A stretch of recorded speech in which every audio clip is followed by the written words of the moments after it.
जय भागवत सेवा समिति द्वारा मुंबई के कांदिवली महावीर नगर स्थित श्याम सत्संग भवन में श्रीमद् भागवत कथा का ज्ञान सुधा का आयोजन किया गया, जिसमें जय महाराज के मुखार बिंदु से कथा का रसपान आए हुए बड़ी संख्या में लोगों ने किया। आपको बता दें, 10 अगस्त को भागवत कथा का तीसरा दिन था। भगवान श्री कृष्ण का जन्म उत्सव मनाया गया। भगवान कृष्ण के जन्म उत्सव में भगवान कृष्ण की झांकी निकाली गई। जय महाराज के भजन पर हॉल में मौजूद सभी लोग झूमते और भगवान श्री कृष्ण के जयकार से गूंजा पंडाल नजर आया। इस दौरान कथा में मुख्य रूप से उपस्थित रहे श्री चैतन्यानंद स्वामी जी। कथा में जय महाराज के कथा के साथ जीवन में क्या करना सही और क्या गलत, सनातन धर्म को कैसे आगे लेकर जाना है, इस विषय पर भी चर्चा की।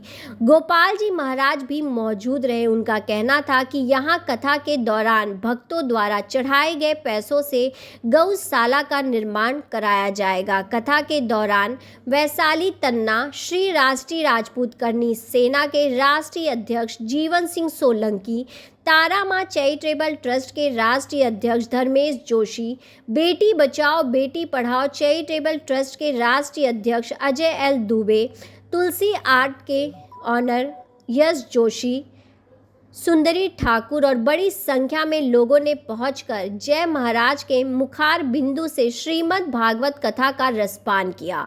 इस दौरान मीडिया से बातचीत में क्या कुछ कहना था जय महाराज का, देखिए यह खास रिपोर्ट मुंबई से।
भागवत कथा सुनने की महत्वता अभी आप कलयुग में देखोगे तो ज़्यादा है। उसका रीज़न केवल ही एक अगले इंटरव्यू में जो मैंने बताया था वैसे कि भागवत जी में भगवान के 24वें अवतार के वर्णन है। अभी आपने कल की कथा सुनी होगी, तो कल की कथा में आया था जैनों के तीर्थंकर ऋषभदेव, उनका वर्णन था। उसके बाद आज की कथा आप सुनोगे तो उसमें रामानंदियों का भी वर्णन है और ब्राह्मण क्षत्रिय शूद्र वैश्य चारों वर्ण का वर्णन अभी शुरू होगा। बराबर है। परशुराम जी की भी कथा आई। मतलब कहने का तात्पर्य सभी वर्ण आश्रम की व्यवस्था और वर्ण आश्रम के नियम दोनों भागवत जी में निरूपित है। और अभी के समय में लोगों को यही समझना जरूरी है कि किसका क्या कर्तव्य है, किस वर्ण का क्या कर्तव्य है और हर वर्ण का रोल क्या है समाज के लिए। इसीलिए भागवत कथा सुनना अत्यावश्यक है।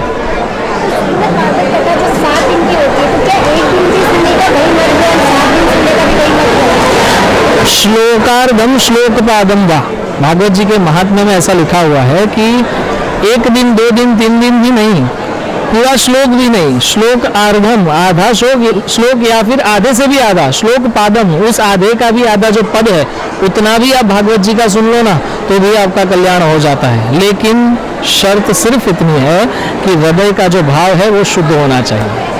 यदि हृदय का भाव शुद्ध नहीं है तो फिर तो भागवत कथा एक क्या हजारों सुन लीजिए फिर भी आपको मोक्ष नहीं मिलता। जिस तरह से भगवान कृष्ण की लीलाओं को आज आपने वर्णन किया गाने के साथ, तो श्रीमद् भागवत कथा जब भी हमने सुना है तो उसमें हमने भगवान कृष्ण की लीलाओं को सुना, लेकिन आपके मुख से भगवान शिव, भगवान राम सबका श्रीमद् भागवत कथा में भगवान राम ने भी जन्म किया और भगवान शिव के भी जो आपने सुंदर भजन गाए। देखिए अभी बात कुछ ऐसी है कि जैसे मैंने अभी आपको बताया जितने भी अवतार है सभी 24 अवतारों का निरूपण भागवत जी में किया हुआ है। अतः कथा आ रही है तो लोगों को कहनी है, ये बात तो है।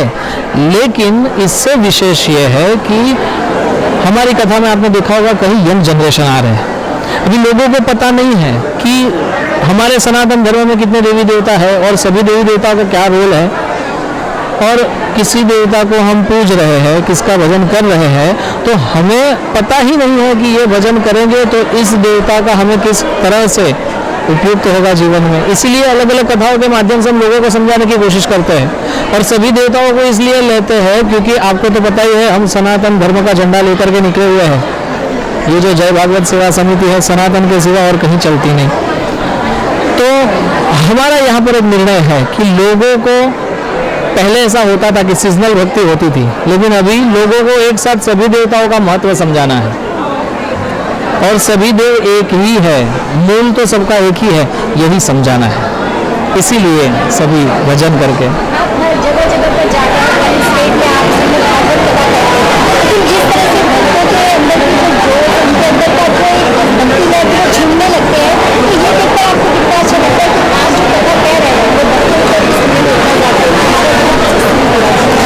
अनुभव की अगर आप मेरी पूछे तो अनुभव तो मुझे बहुत ही अच्छा हो रहा है। क्योंकि हाँ हम व्यास है इसलिए हम व्यास गद्दी से नीचे नहीं उतर सकते, वरना हम भी नीचे जाकर के भगवान के नाम में झूमने लगे।